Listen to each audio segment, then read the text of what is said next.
나는 내 운명의 주인이요. 나는 내 영혼의 선장이다. 안녕하십니까. 사업가의 일기입니다. 오늘은 나폴레옹 힐의 성공 철학이라는 책을 소개하고자 합니다. 부제는 부와 성공으로 가는 14가지 길. 지은이 나폴레옹 힐은 1883년 버지니아주 와이즈 카운티의 파운드 강에 있는 원룸 오두막에서 태어났다. 철강왕인 앤드류 카네기의 제의로 세계 최대 거부들과 성공한 사람들의 법칙을 연구했다. 그 성공의 원칙에 대해 저술하고 가르치고 강연하면서 미국을 비롯한 전 세계적으로 유명한 성공학의 거장이 되었다. 윌슨 대통령 홍보 담당 비서관과 루즈벨트 대통령 고문관 등을 역임했고 1970년 88세의 일기로 생을 마쳤다. 사후에는 나폴레옹 힐 재단에서 그의 연구와 저술서를 중심으로 성공 철학과 실천 프로그램을 전하고 있다. 옮긴이는 김성호님입니다. 처음에 이런 이야기가 나옵니다. 나폴레옹 힐은 앤드류 카네기의 제의에 망설임 없이 29초 만에 대답했다. 카네기는 뜸들이지 않고 1분 안에 대답하는지, 무보수라도 일을 하겠다고 하는지를 테스트했는데 250명 중에서 나폴레옹 힐만이 카네기의 테스트를 통과했다. 카네기는 나폴레옹 힐에게 세계 최대의 거부들과 성공한 사람들을 소개하며 그들의 성공 비법을 연구하도록 했다. 그 결과 나폴레옹 힐은 20년 후에 어떻게 되었을까? 그 노력의 대가로 어떤 보상을 받았을까?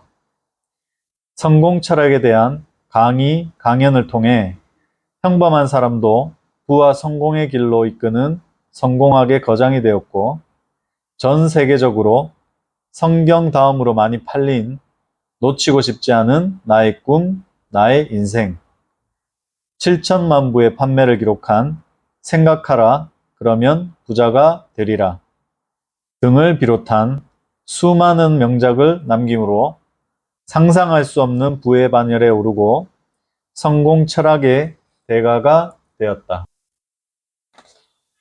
이 책에서 나폴레옹 힐은 누구나 성공할 수 있다고 합니다. 우리는 모두 성공하기를 바란다. 그리고 부자가 되기를 바란다. 그러면서도 성공하고 부를 얻기 위해 쏟아야 하는 노력과 정성, 그리고 그 과정에서 겪게 되는 고난과 역경 등은 생각하지 않는다. 그런 과정 없이 아무런 대가도 없이 하루아침에 성공하고 부자가 되기를 바라는 것이다. 하지만 저절로 되는 것은 없다. 그렇다면 어떻게 해야 성공하고 부자가 될 수 있을까? 당신이 성공을 어떻게 정의하는지 모르겠지만 나는 이렇게 정의한다. 성공은 어떤 사람의 긍정적이고 건설적인 품성으로 인해 과거와 현재 그리고 미래에 수많은 주위 사람들에게 행복과 기쁨을 가져다 주고 가져다 줄 행동과 생각의 총합이다. 어떤 사람은 주위 사람들의 삶에는 관심이 없고 나만 잘 먹고 잘 살면 된다고 생각한다. 다른 사람에게 행복, 친절, 따스함을 주지 못하고 성공의 기쁨도 함께 나누지 않는다. 심지어 내가 잘 살기 위해 다른 사람의 것을 빼앗고 그들에게 고통, 낙담, 불행을 가져다 주기도 한다. 하지만 이렇게 해서 얻은 성공과 부가 과연 무슨 의미가 있을까? 만약 당신이 주위 사람들을 웃음 짓게 만들고 주위 사람들을 기쁘게 하는 고운 인성과 마음씨를 가졌고 삶이 아름답다는 생각을 다른 사람에게 전하고 비난과 미움, 두려움, 낙담 등을 마음속에서 몰아내고 그 자리에 사랑으로 채운다면 당신은 성공할 가능성이 크다. 돈은 성공의 척도가 아니다. 만약 돈을 모으는 과정에서 행복과 선행이 동반하지 않는다면 돈은 불행의 씨앗이 될 것이다. 나는 과거 수년 동안 내 동료들에게 봉사할 기회를 가졌는데 그로 인해 얻은 기쁨과 환희는 세상 어떤 물질 풍요보다 훨씬 더 높은 가치가 있다고 생각한다. 돈이 많으면 행복하다고 생각하고 돈을 많이 버는 것에 삶의 목표를 두는 사람이 많다. 그렇다면 얼마만큼 돈이 있어야 행복할까? 단언컨대 그 사람은 절대 행복할 수 없다. 돈은 사람의 마음을 만족시킬 수 없기 때문이다. 행복은 물질적인 무언가를 획득함으로써가 아니라 선행을 행함으로써 얻어지는 것이다. 소유가 아닌 행함으로 기쁨과 행복을 얻을 수 있다는 확실한 진리를 깨닫기 바란다. 성공으로 가는 길은 외길이며 인간에 대한 봉사라는 위대한 분야를 통해서만 도달할 수 있는 길이다. 그 외의 다른 길은 결코 성공으로 이어지지 못한다. 나는 작년보다 올해 더 행복해지고 싶다. 그러려면 더 많은 재물을 획득하고 더 성공하려고 할 게 아니라 다른 사람들을 위해 더 많이 봉사하고 내 가족과 친구들에게 더 큰 행복을 주어야 한다. 이 방법 말고 다른 방법은 없다. 성공과 부를 얻기 위해 돈 버는 방법을 고안하고 의지하고 어리석음을 범치 말기 바란다. 돈 자체가 행복을 주지 않는다. 돈을 많이 버는 것은 성공이 아니다. 돈을 어떻게 쓰느냐에 따라 그가 성공을 했는지 아닌지 알 수 있는 것이다. 성공하면 부가 따라오겠지만 많은 사람이 생각하는 그런 종류의 부가 아니다. 진정한 부자, 진정한 성공자는 다른 사람에게 베푼 봉사와 사랑, 선행으로부터 오는 행복과 마음의 평화가 가득한 사람이다. 여러분, 모두 부자가 되고 성공할 수 있지만 돈만 많은 사람, 다른 사람을 밟고 올라간 성공이 아닌 진정한 성공자가 되길 바랍니다. 나폴레온 힐. 총 14장의 내용이 나와 있고 1장 헌신 봉사, 대가를 바라지 말고 다른 사람을 도우라 부터 시작해서 14장 자제력, 자제력 없이는 아무것도 이룰 수 없다. 이렇게 나누어져 있습니다. 이 핵심적인 내용은 제가 하나씩 읽어드리도록 하겠습니다. 1장 헌신 봉사. 돈을 벌기 위해서 일하는 사람보다 다른 사람을 돕기 위해 열심히 일하는 사람이 더 크게 성공한다. 대가를 바라지 말고 다른 사람을 도우라. 일생 동안 쌓을 수 있는 부의 양은 그가 도와준 사람의 수에 비례한다. 자신의 손을 움켜쥐고 있는 사람의 손에는 더 이상 돈이 쌓이지 않는다. 내 손에 있는 것을 베풀고 나눌 때 더 많은 돈이 쌓이는 법이다.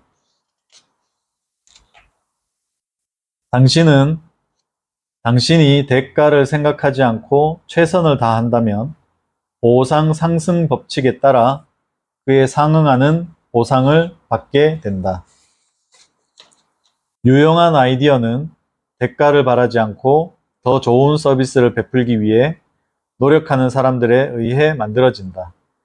받은 대가 정도만 서비스하는 사람들에 의해 유용한 아이디어가 만들어지는 경우는 거의 없다. 제2장 철저한 계획과 목표. 목표와 계획을 실행하는데 모든 노력을 집중하라. 성공한 사람은 한 번에 한 가지 명확한 중점 목표에 집중하면서 신속한 결정을 내린다. 예를 들어 울워스는 가장 큰 체인 업체인 5&10센트 스토어를 열려고 오직 한 가지 과업만 마음속에 담았다. 윌리엄 리글리 주니어는 재산을 모을 때까지 껌 판매라는 한 가지 아이디어만 집중했다. 에드윈 바네스는 에디슨의 파트너가 되겠다는 하나의 명확한 중점 목표에만 집중해서 결국 에디슨의 유일한 비즈니스 파트너가 되었다. 이와 유사하게 아브라함 링컨, 헨리 포드, 앤드류 카네기, 조지 이스터만 등은 그들의 노력을 한 가지 목표에 집중하는 법을 알았기 때문에 성공할 수 있었다. 물론 고난과 역경이 올 수도 있다. 하지만 가난, 실패, 낙담, 불행, 그리고 다른 부정적인 생각에 집중하면 실제로도 그런 나쁜 상황은 계속되고 거기에서 빠져나올 수 없다. 현재 상황이나 조건보다 당신의 꿈이 당신의 성공의 길로 이끌어 줄 것이다. 명확한 중점 목표를 설정하고 그 목표에 모든 노력을 집중한다면 당신은 대부분의 사람이 꿈에나 그릴 수 있는 수준의 큰 성공을 거머쥐게 될 것이다. 목표에 집중하는 것과 더불어 또 한 가지 중요한 것은 철저한 계획을 세우고 실행하는 것이다. 어떤 기업이라 하더라도 목표를 정하고 계획을 세우는 일의 중요성은 두말할 필요가 없다. 기업 성공의 필수 조건이다. 이 원리는 부를 축적하는 데도 똑같이 적용된다. 다음은 3장, 꿈과 도전. 포기하지 말고 꿈을 향해 나아가라. 실패를 두려워하지 말고 도전을 해야 성공할지 실패할지 알 수 있는 것 아닐까? 도전하지도 않고 지레 안 될 것이라 생각하고 포기를 하니 성공할 리가 없지 않은가? 실패를 두려워하면 실패할 수밖에 없다. 두려워하지 말고 도전하고 나아가야 성공할 수 있다. 만약 실패한다면 다시 도전하라. 성공할 때까지.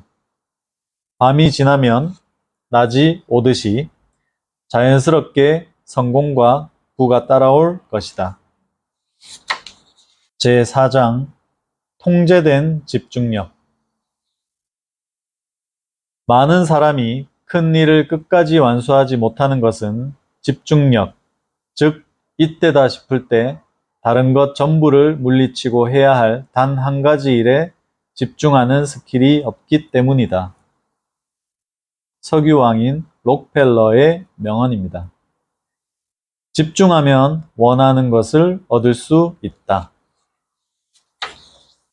어떤 사람이 일정 금액의 돈이 필요하게 되었다고 가정해 보자. 이 문제를 푸는 방법은 두 가지가 있다. 첫째는 그 문제에 대해 안절부절 못하고 돈을 마련하지 못할 것을 걱정하고 있는 것이다. 아무 일도 하지 않은 채 말이다. 이것이 이런 부류의 문제를 대하는 일반적인 방법이다. 또 다른 방법은 여기 제시된 5가지 원칙을 조합하면서 필요한 돈을 구하려고 진지하게 노력하는 것이다. 5가지 원칙을 적용하는 방법은 다음과 같다. 필요한 돈의 양은 이미 정해져 있다.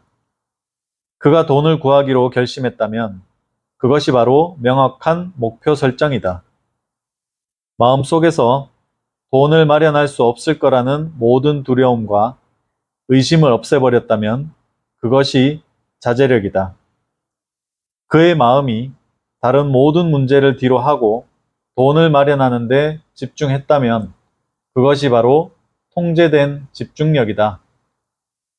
그 돈에 대한 대가로 지불할 수 있는 동일한 가치를 지닌 어떤 것을 만들어내도록 상상력을 발휘했다. 그의 마음은 치러야 할 어떤 대가나 지켜야 할 어떤 조건에도 불구하고 원하는 금액의 돈을 구하겠다는 생각을 그리고 꼭 구할 수 있을 거라는 생각을 끊임없이 반복한다. 그것이 행동을 수반하는 확신이다. 이 5가지 원칙이 조합되고 여기 제시된 방법대로 적용될 때 잠재의식은 그 돈을 마련할 수 있는 계획을 만들어낸다. 앞서 언급한 5가지 원칙을 조합하면 이 원칙들 중 하나만으로는 얻을 수 없는 큰 힘을 얻을 수 있다. 내가 성공한 이유는 중도에 그만둠 없이 한 가지 일에 매달려 지속적인 노력을 할 수 있는 집중력이 있었기 때문이다. 제5장 시간 분배. 시간을 그냥저냥 보내는 사람은 가치 있게 활용해야 할 소중한 자산인 시간의 중요성을 모르는 사람이다. 그는 시간이 무한할 것이라 생각하고 아끼지 않는다. 그리고 시간을 제대로 배분하는 시스템을 모르기 때문에 시간을 낭비한다. 다시 말해, 어떤 주제에 대해 확실하게 집중하지 못한 채 하루하루를 보내기 때문에 시간을 허비하는 것이다. 시간 낭비는 인간이 저지를 수 있는 가장 큰 죄악 중에 한 가지다. 오 헨리는 횡령죄를 저지르고 감옥에 간 다음에 이 사실을 깨달았다. 감옥에 있는 동안의 시간을 잘 활용하면 이 시간이 버려지는 시간이 아니라 무한한 가치가 있는 시간이 되어 자신을 승화시킬 것이라는 사실을 깨달았다. 이 깨달음으로 인해 마음을 다잡고 감옥에 있는 시간을 활용해 단편소설을 쓰기 시작했다. 그가 쓴 단편소설은 그를 감옥에서 나오게 했을 뿐만 아니라 그의 이름을 문학사에 길이 남도록 만들었다. 하룻밤 동안 쓴 소설로 그의 인생은 완전히 달라졌다. 시간을 어떻게 활용하는가에 대한 중요성을 잘 보여주는 사람이 오 헨리이다.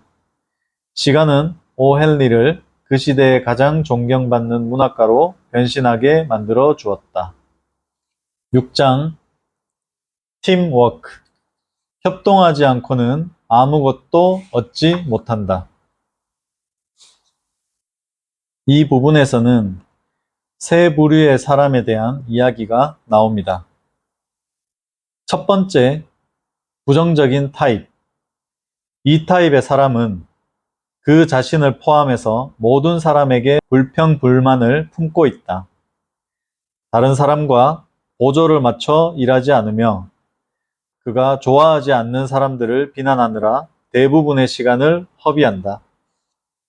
이 타입의 사람이 조화로운 팀워크에 도움이 되지 않는다는 것은 두말할 필요도 없다. 물론 다른 사람이 그와 함께하는 것을 꺼려하기 때문에 그가 성공하는 것은 불가능하다. 두 번째 타입, 삶에 명확한 목표도 없고 특별한 열정도 없는 중립적, 즉 무심한 타입이다. 이 타입은 남에게 해를 끼치지도 않지만 그럭저럭 무성의한 삶을 살기 때문에 남에게 도움이 되지도 않고 발전도 없다. 마지막으로 긍정적인 타입.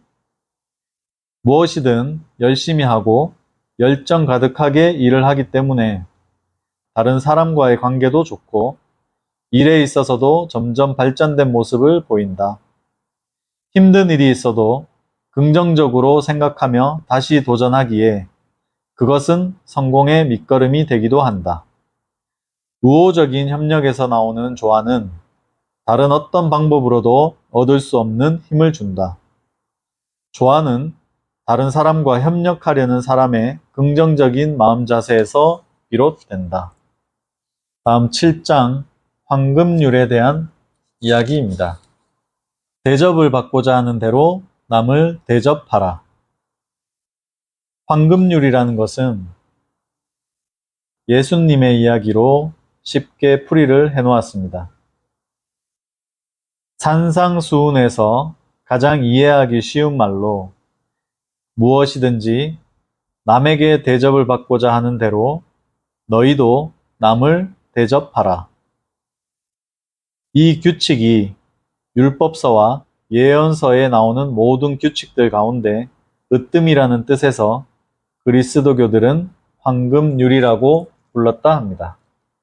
그리고 다른 사람들에게 이기적이 되지 않도록 하라. 그러면 목표와 목적을 이룰 수 있는 길을 찾게 될 것이다. 다른 사람을 돕는 것은 성공의 핵심 열쇠다. 다음 8장, 끌어당김의 힘. 지금 이 8장 부분부터 앞전에 소개해드렸던 마음과 성공, 시크릿의 모태격인 책 속의 내용들이 지속적으로 14장까지 계속 나오게 됩니다. 이 책을 읽으면서도 우주의 법칙, 마음가짐의 법칙, 그리고 끌어당기는 힘, 이런 부분에 대해서 다시 한번 생각을 하게 되었답니다. 모든 성공한 사람들이 반복해서 이 원리를 주장하는 이유가 있겠죠. 저는 8장부터 굉장히 마음에 와닿는 이야기가 많았습니다. 이 부분은 지극히 개인적인 생각으로 참고만 해주시면 좋겠습니다. 두려워하지 말라. 간절히 원하면 이루어진다. 끌어당기는 힘에 대해서 나폴레온 힐에 대한 이야기가 나옵니다. 삶은 당신이 생각하는 대로 흘러갈 것이다. 이 세상 어느 누구도 당신의 생각을 좌지우지하거나 빼앗을 수 없다. 생각은 온전히 당신의 의지일 뿐이다. 삶은 궁극적으로 당신의 의지대로, 생각대로 결정된다. 자연은 우리에게 매일 발생하는 예상 밖의 문제들을 파악하고 해결할 수 있는 잠재적 힘과 에너지를 제공하고 있다. 그러나 어리석게도 내일, 모레 또는 언제 발생할지도 모르고 또 대부분은 실제로 일어나지 않는 가상의 문제들과 싸우느라 이 잠재적 에너지를 허비하고 있다. 그러다 보니 현재 발생한 실제 문제를 해결할 때는 힘과 에너지가 고갈된 상태이다. 그 결과 패배의 처지에 몰리거나 불명예스러운 후퇴를 할 수밖에 없다. 단언컨대 이런 두려움의 뱀파이어를 없애는 법을 알고 그에 따라 두려움이라는 감정의 소용돌이에서 벗어난다면 삶이 완전히 다른 방향으로 변하게 될 것이다. 삶이란 게 무엇인지 깨닫기 시작할 것이다. 삶의 실체를 깨닫기 시작하면 두려움이라는 잡초가 제거되고 건강한 생각, 느낌, 감정, 야망을 키우는 마음을 갖게 될 것이다. 두려움을 극복하고 나면 무능, 자신감 결여, 그리고 기회를 날려버리는 감정들이 사라질 것이다.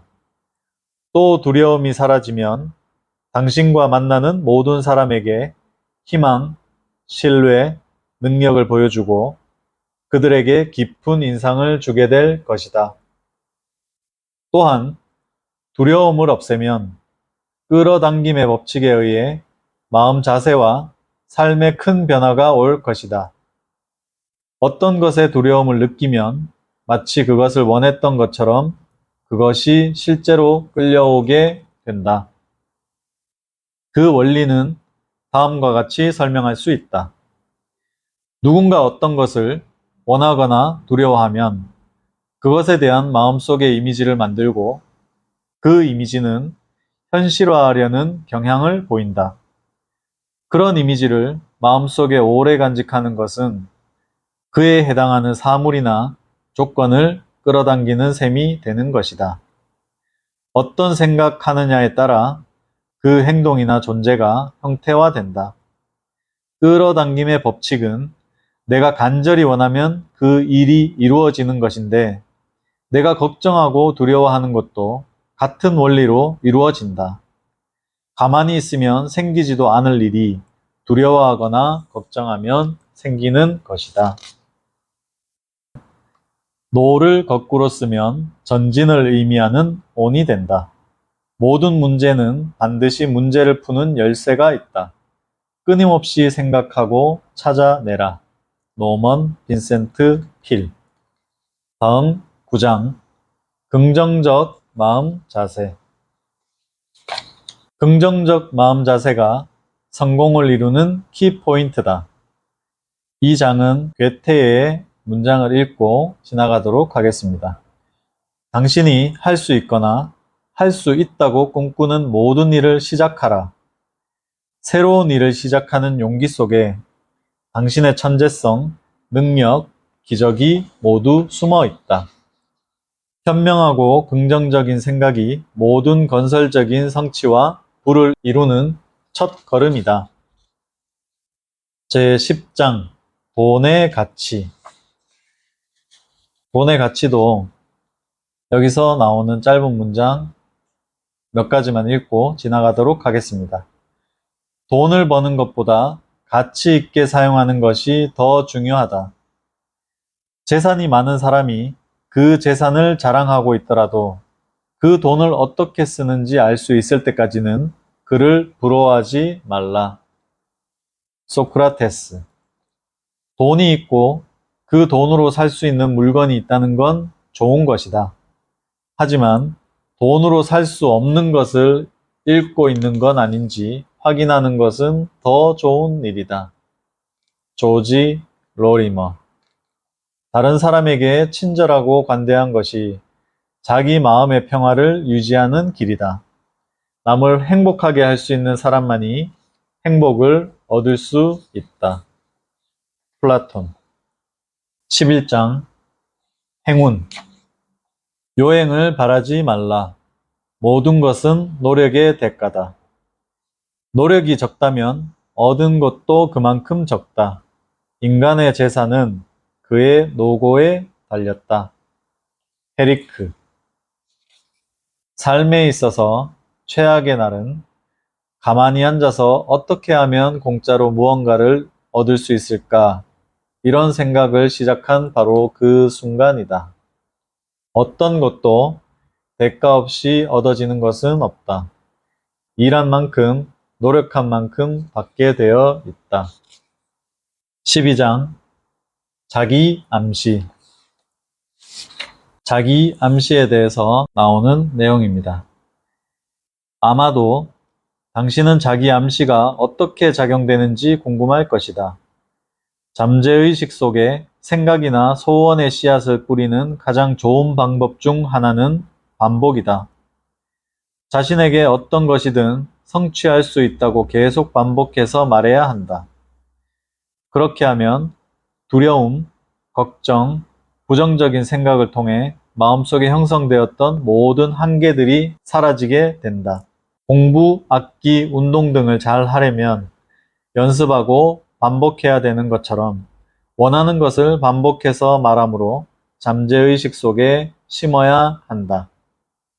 잠재의식 속에 당신의 명확한 중점 목표를 새겨넣는 가장 좋은 방법은 당신의 목표를 적어놓고 하루에 최소 2번 이상 그 목표를 읽는 것이다. 목표를 명확하게 정하여 써놓은 것은 당신이 원하는 것을 잠재의식에 새겨넣는 셈이다. 그것을 반복해서 읽음으로써 당신의 목표가 실제의 일로 전환할 수 있도록 하는 생각 습관을 길러야 한다. 규칙적으로 반복되는 생각은 마음속에 영원히 새겨지고 잊혀지지 않는다. 초등학교 때 외운 구구단이 노인이 되어서도 잊혀지지 않는 것처럼 잠재의식에 새겨진 목표, 생각, 습관도 반복적으로 마음에 새겨질 때 잊혀지지 않는다. 생각한 것이 행동으로 옮겨지려면 시간과 인내가 요구된다. 잠재의식에 도달해서 움직이려면 그 대가를 치러야 한다. 잠재의식에 영향을 주는 능력을 갖는 데 대한 대가는 지속적인 집요함이다.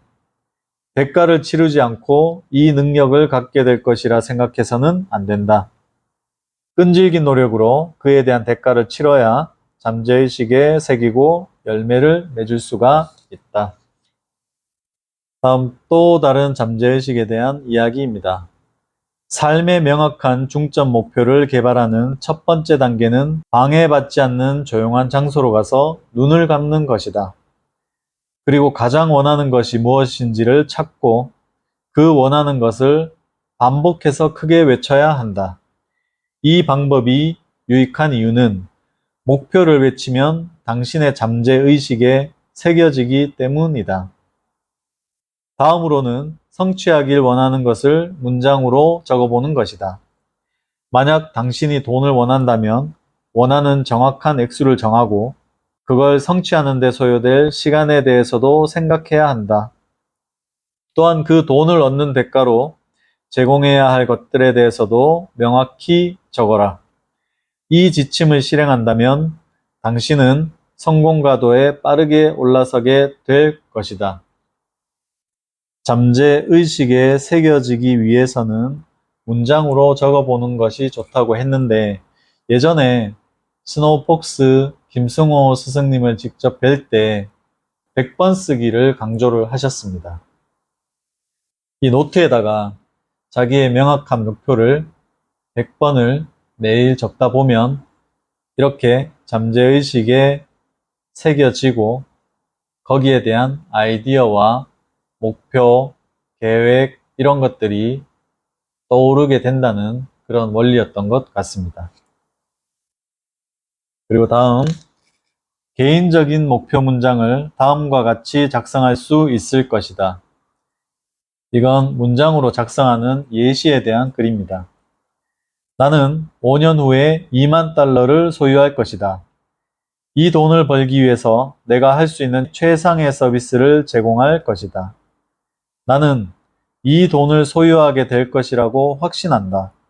내 믿음은 너무 강해서 지금 그 돈을 눈으로 볼 수도 있고 손으로 만질 수도 있다. 그 돈은 지금 송금 대기 중이다. 나는 그 돈을 버는데 필요한 계획을 세우는 중이고 그 계획이 세워지는 즉시 계획에 따라 움직일 것이다. 저의 돈도 지금 송금 대기 중이랍니다. 다음, 초기에는 이 지침이 생각이나 아이디어에 불과해서 당신에게 영향을 미치지 않는 것처럼 보일 수도 있다. 설사 그 지침이 이해가 잘 되지 않거나 또 그 원칙이 아무리 비현실적인 것처럼 보일지라도 그 지침을 따라라. 만약 당신이 인내심과 확신을 갖고 그 지침에 따라 행동한다면 조만간 우주의 힘이 당신을 감쌀 것이다. 여기서도 우주의 힘에 대한 이야기가 나오고 있습니다. 그리고 다음은 요즘 가슴이 뜨거워지며 울컥하게 만든 윌리엄 헨리의 굴하지 않는 영혼이라는 시를 읽어드리겠습니다. 나를 둘러싸고 있는 밤은 온통 칠흑 같은 어두움. 나는 어떤 신이든 그에게 감사하노라. 나에게 정복당하지 않는 영혼을 주셨기에. 잔인한 환경 속에서도 나는 움츠러들거나 큰 소리로 울지 않았다. 운명의 몽둥이 세례를 받아 내 머리가 피투성이가 되어도 나는 굴복하지 않으리라. 분노와 눈물의 이 땅 너머에 어둠의 공포만이 어렴풋이 보인다. 수년 동안 재앙을 겪어도 나는 두려워하지 않을 것이다. 아무리 문이 좁고 아무리 많은 형벌이 나를 기다리더라도 나는 개의치 않을 것이다. 나는 내 운명의 주인이요. 나는 내 영혼의 선장이다. 이 시는 앞전 마음과 성공이라는 책에서 소개할 때도 잠시 나왔던 내용입니다. 그리고 13장 믿음.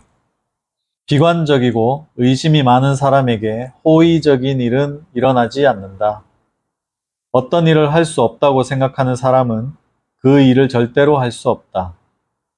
그는 계속 불가능한 이유를 찾고 핑계를 댈 것이다. 하지만 할 수 있다고 믿는 사람에게는 좋은 일이 생긴다. 그는 그 일을 이루기 위해 방법을 찾고 노력하면서 이루어질 것을 믿으며 나아가기 때문이다. 믿음은 우리 사고에 생기는 힘, 실행력을 부여하는 망고불변의 마법이다. 믿음은 모든 부를 축적하는 데 있어서 출발점이다. 믿음은 실패에 대한 유일한 해결책이다. 믿음은 과학적으로 설명할 수 없는 모든 기적과 신비한 일의 근거다. 믿음은 간절히 원하는 생각이 마음에 의해 고양되며 행할 수 있는 힘을 준다. 믿음은 어떠한 고난과 역경도 인내하며 이길 수 있게 한다. 오늘 우리의 삶은 어제 우리가 마음속에 품었던 생각, 믿음의 결과물이다. 무엇을 믿고 행하는가가 오늘을 만든다. 가능하다고 믿으면 가능하게 되고 불가능하다고 믿으면 불가능하게 된다. 그렇다면 무엇을 믿을 것인가? 원하는 바가 이루어질 것을 믿어라. 믿으면 능치 못함이 없다. 자신을 믿고 나아가라. 이룰 수 있을 것이다.